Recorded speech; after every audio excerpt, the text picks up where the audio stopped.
ఈ బాదం పప్పు ఆరోగ్యానికి బలానికి చాలా మంచిది.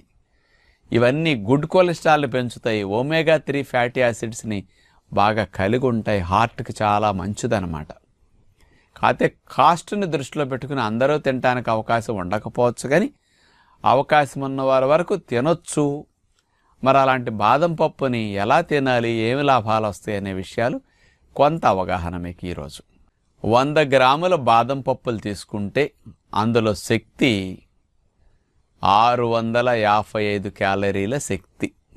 కోడి మాంసం 109 శక్తి, మేక మాంసం 118 క్యాలరీల శక్తి 100 గ్రాములు తీసుకుంటే. కోడిగుడ్డు 60 గ్రాముల బరువు ఉంటుంది, 72 క్యాలరీల శక్తి. వీటన్నిటితో పోలిస్తే మాంసాలతో పోలిస్తే 6 రెట్లు బలం ఎక్కువ, గుడ్డుతో పోలిస్తే 8-10 రెట్లు బలం ఎక్కువ. అంత ఎక్కువ బలం బాదం పప్పులు. ఆ కాస్ట్కు తగ్గట్టు